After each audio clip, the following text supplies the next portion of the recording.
Hey guys, random one, kind of random. It's about psychology, but this video is going to be about the Sopranos again. Again, kissing David Chase's ass as I do my hand gestures. Not even kissing his ass. It's just I have to like it just came to my mind and I'm rewatching it for the umpteenth time. Um, the show is the definition of art to me. It is, especially rewatching it in society today, like I tend to do now with like grounding, with society being clown world and masculinity being confusing and all this crap, trauma, blah blah. And I just kind of want to talk about Sopranos today, so that's what we're going to talk about in this video. If you haven't seen it, stop the video, go watch it. All the seasons, do it. Uh, I don't know, man. Like that show. To me, art at its best is different every time you see it. Like the first movie I ever saw that was like that, I believe, was Goodfellas. No, Terminator 2, when I was like in first grade. Goodfellas. I just remember rewatching over and over again. And it's probably mostly ADHD and just not paying attention to things for sure, and trauma and whatever, things that cognitive dissonance, delusion, unhealed wounds. Not to get all into it about myself, but there's multiple reasons something is different when you see it. But to me, art is different every time you see it, and it's timeless. To me, that's what art is. Songs, movies, music, movies, physical artwork like Mona Lisa. You see it's see her smiling. I actually no one ever explained that to me until like very recently. I feel like an idiot, and I never saw it. So there's a good example. Maybe I'm just an idiot too. Let me rephrase that. Maybe I was pretty oblivious, and have been pretty oblivious too, which I concede I have been. But The Sopranos. Okay, back to Sopranos. For example, like I'm rewatching it for like the billionth time, and like the consensus is people say season three is like the best, and I haven't looked into much. Maybe 5 seconds, 5 minutes, a couple issues I've looked into. For example, season three being the one that people kind of say is the best season, and I imagine it's because the Ralphie Tony dynamic. Season three into season four, to me, I agree, but the whole show is absolutely, the pacing's perfect. I don't think about any season or any episode being irrelevant or boring or unnecessary or anything. I think it's just perfection, and every time I watch it, like as I get older, that's probably why I'm making this video. Is the first episode I ever watched like 20 years ago. I watched the show way later, and I was 19 or whatever, and it was the episode where Ralphie, I won't give no spoilers. Oh, spoiler alert starting now. How about that? Um, Ralphie shoots his son shoots the arrow up in the air. I just was playing on like HBO uh, on demand or whatever, and I just watched that one episode, and I just like that scene where he's in the hospital is just so,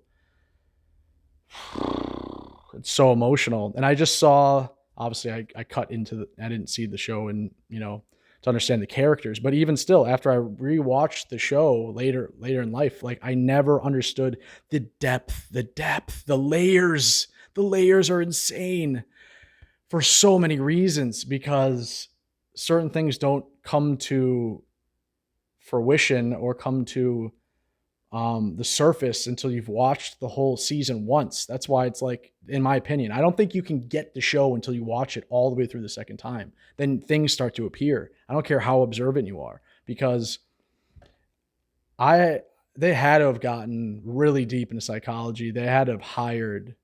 Feels like they hired Nietzsche and Jung, and they just had they hired, like, it's so profound how deep and believable and yet subtle. Like nothing's like spelled out. And every time I watch it, again, I like for example, I'm not proud of this, but I've probably seen the episode with Ralphie and other the asterisk super spoiler alert right now. Only for diehard fans, seriously. Um, you've been warned. But okay, Ralphie and Tony. I didn't see the games even on the surface level for like the first couple of times. Again, I concede I had my own healing to do, and I couldn't really, of course, I couldn't see. That's the beauty of the show, is like depending where you are in your life, the show means something different, and you can actually see things. In other words, if you have a narcissistic family, you can't see what is happening. You just can't. And so Tony and Ralphie, I in the relatively recent past, I could see what the games, but now I see even more depth. Like, let me know below in the comments if you're a big Sopranos fan and you've gotten to this, like you've seen this level of like the projection, like the Tony Ralph projection. I did not see it. I thought it was just a hatred for Ralphie because I kind of, like a lot of us, Tony, you can see yourself in Tony, you can see yourself in certain characters, and Tony being the main character, I think it's natural that the viewer kind of empathizes with that character, and understands him. So that empathy comes from like understanding, especially to the extent that you had a fan, whatever. And having said that, Ralphie being so much more overtly a POS piece of shit, he like you just see Tony, he super spoiler alert, of course, he kills Ralph. It's assumed, like you watch it and you're like, oh yeah, Ralph's a piece of shit. He had all this coming, and the horse was the last straw. And you just look at it as Tony is.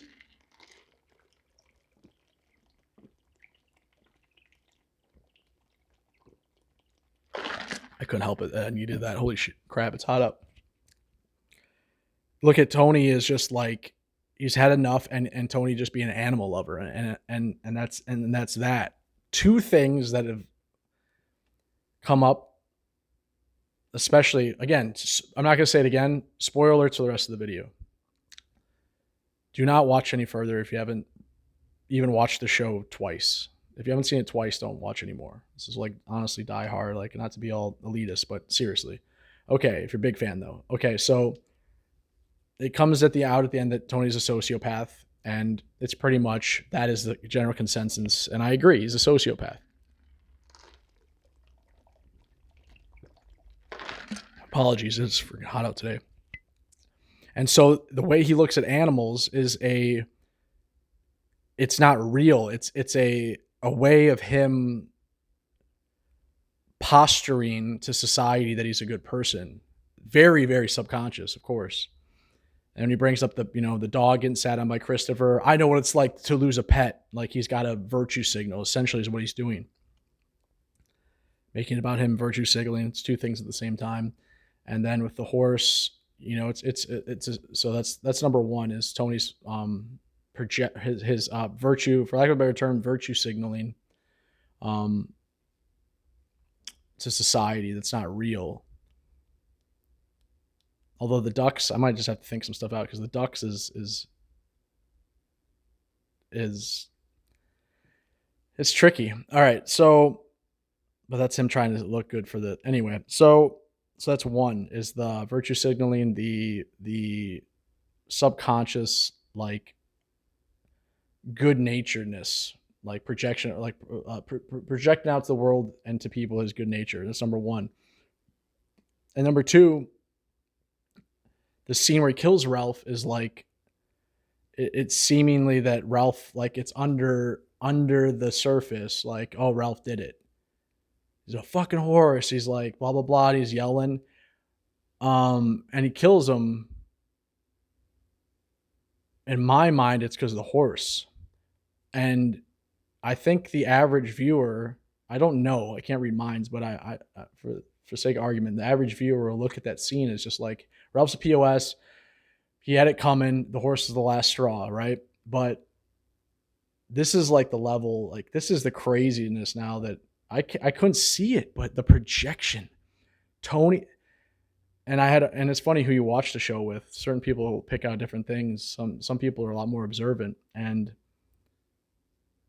a friend of mine pointed out the um what's Meadow Richie April's son. I forget his name. How did I forget his name? Jackie Aprile. So Jackie, when Tony beats the crap out of him, he does it because if you look at what Jackie's doing, it's everything Tony's doing, and so it's shadow projection. He sees himself in him, and he doesn't want to be reminded of his pain. It's so deep. I never saw it, but I just saw him. You saw his friend. He had guilt. I thought the guilt was because that's his friend's son. That's not why. That's not why. It's the chat. It's the projection. He sees himself in Jackie, and every time Jackie does something bad, especially to his own daughter, it's something he can't handle because it's him. Just like with Ralphie, except it's so much worse with Ralphie because it directly is linked to the mother, the neglectful, overbearing, super toxic mother. And what Ralphie is capable of and what Tony sees him do is so much more egregious than Richie. Oh.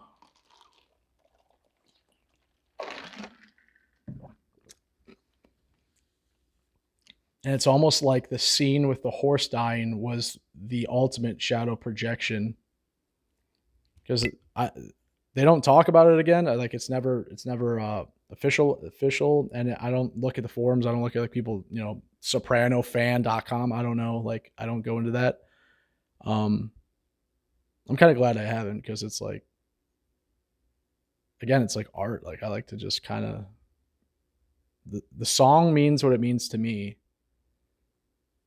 almost type stuff, right? Like I don't want to express what the song means to me. It's like very personal almost, but with shows, it's almost like it's not as personal, but it's a good time. I don't know. I want to nerd out about it. Anyway, so it's almost like the horse was like the ultimate shadow projection, i.e., when that horse died, Tony, this is the way I look at it, he wasn't going to kill Ralph when he showed up at his house. He was fishing. And in that fishing, I'll back up for 1 second. I don't believe Ralphie killed the horse because he says, "You killed that poor innocent animal." He goes, "No, I did not." And Ralphie,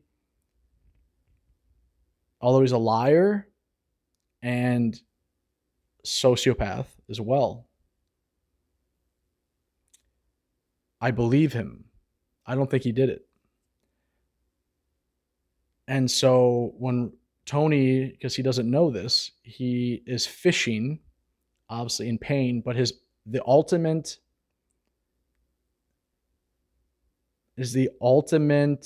display of virtue / his shadow projection of himself onto Ralphie, and that he was doing justice for the horse, and he's silencing his pain via the killing of Ralphie.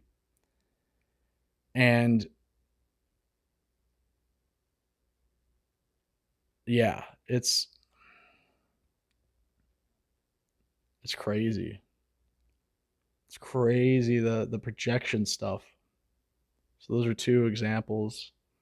And then I brought up the mother there with those two having that similarity. So that's like why, it's so much more hate. He just wanted to kill. Because that's the thing, and I don't think people really understand this unless you've been through, like, you've experienced, like, narcissistic abuse, narcissistic injury stuff, like a lot of, like, abusive stuff with people, and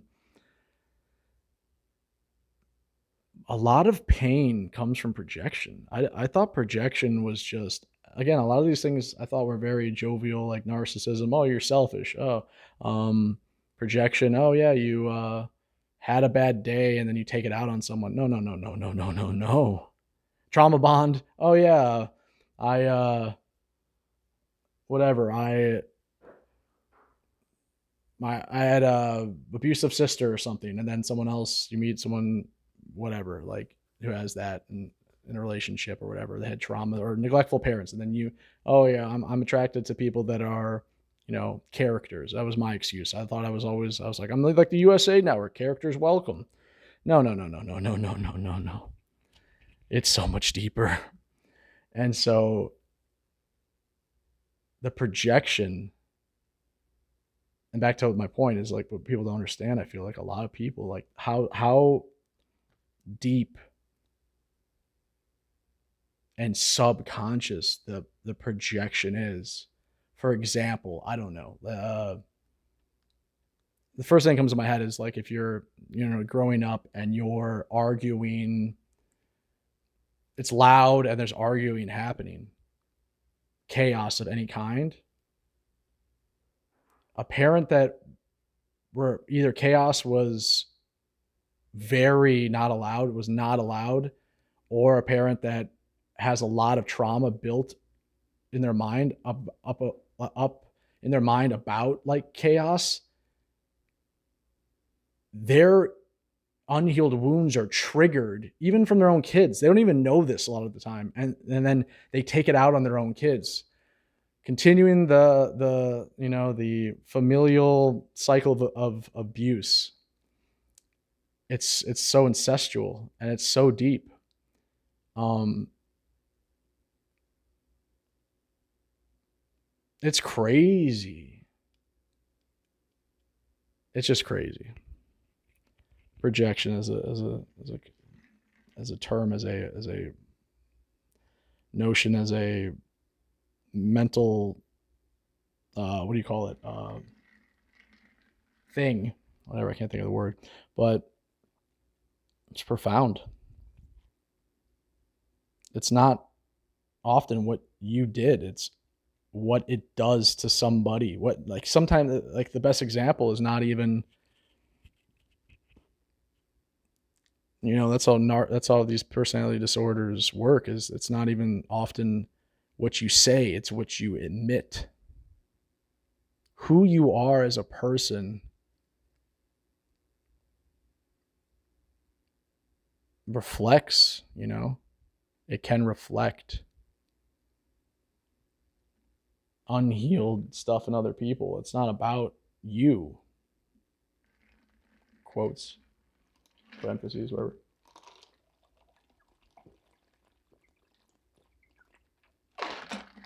Make a little soapboxy to stop. So, masculinity, and this is why I want to make this video like about today.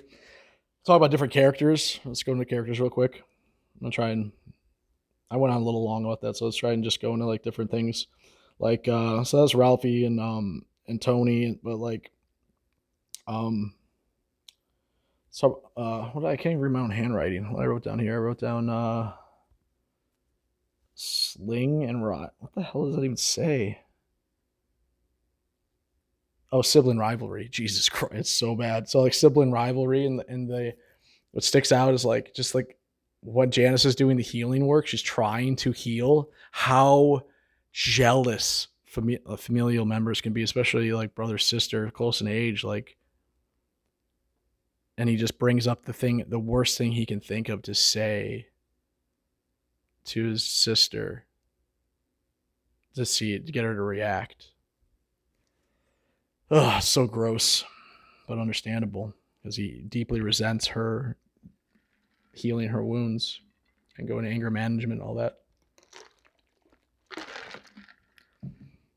That's deep. I guess I kind of always understood that one, but not so deeply. And like back on to masculinity, like the dynamic. At least this is what I get out of it: is Artie and his wife, and she's essentially wearing the pants, and it again, I can identify with David Chase because I got the same archetypal mother. I shouldn't say same. We all have our own stuff, but I'd say very similar. It's the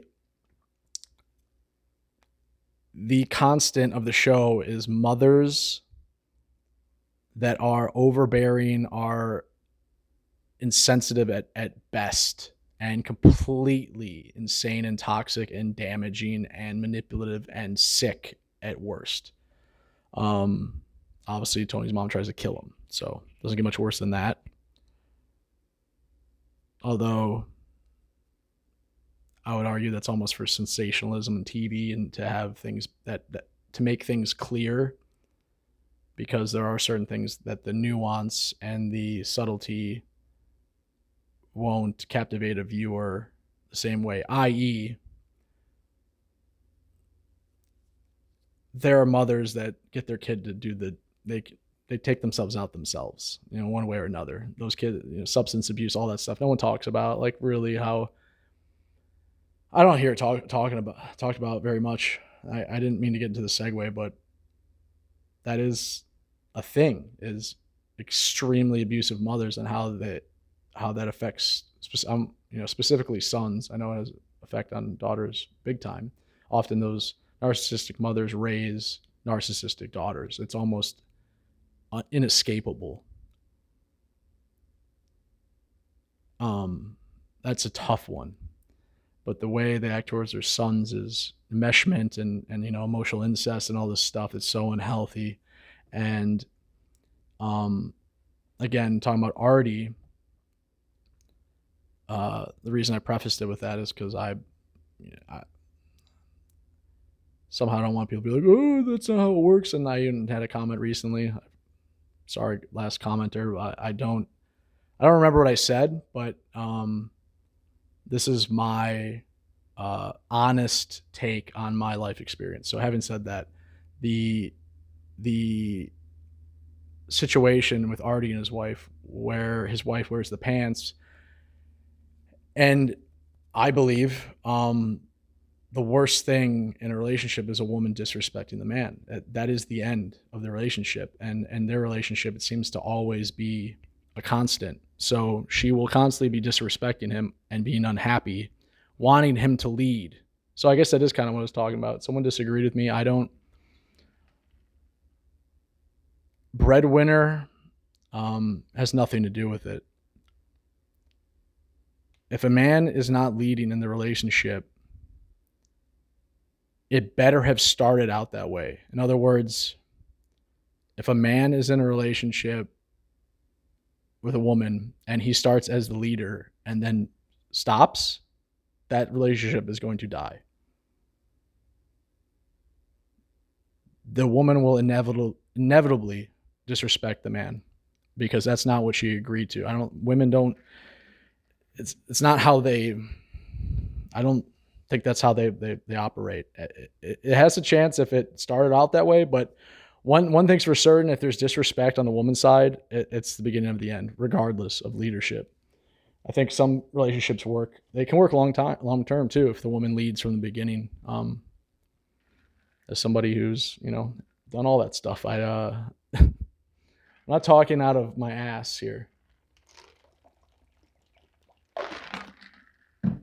but even if a woman's leading, I just don't think it's to a degree that guy has to be subservient. I mean, so therefore, I just feel like disrespect is always on the horizon. It's imbalanced to me, and I'm a pretty open guy. I know I'm being a bit lectury, but I'll move on in a second. But yeah, I'm a pretty open guy. But like the more things get, do whatever you want and anything's whatever. But it's just like more conservative I become because it's just easier. Like there's so much bad that can go wrong in life. Why would you complicate things more? So anyway, so that Artie and his wife, the to me the subtext of that is Artie might be the only. I could be wrong. No, I was gonna say he could be the only character in the whole show that had a sweet mother, but no, he wouldn't be dating her. Like she's probably just like his mom, but it manifested differently. I would argue his dad probably wasn't around. He well, They talk about his dad. He ran the restaurant. But I'm sure his mom, his dad just got walked on by his mom, guaranteed. And so that was a familiar thing. And so, the way he talks about, he's like, I hate all men. And it's like, that's like saying you hate yourself. If you're a man and you hate all men,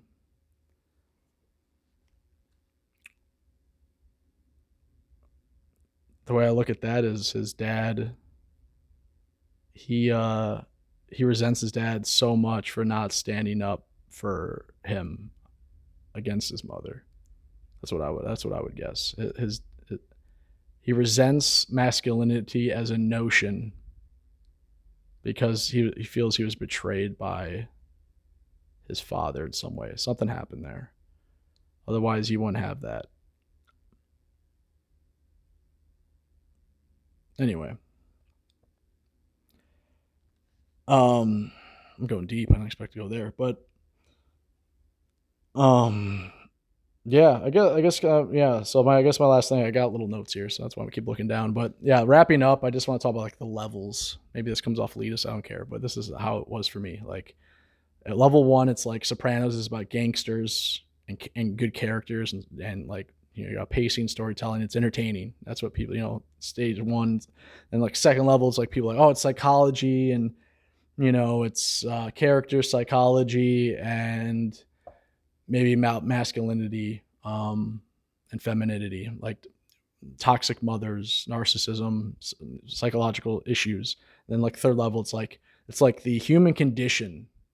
These characters are only existing in the show to express the human condition as a notion, death, validation, selfish, like narcissism, connection, existentialism, like just navigating the world as a human being and how we connect, the human condition. And then like level 4 is like, it's like art to me. It's literally art. Picasso painting. It's art, so many different layers, and it's different every time you see it. I think of In Bruges. I even think Sopranos is underrated. It's the most renowned show of all time, and I think it's underrated.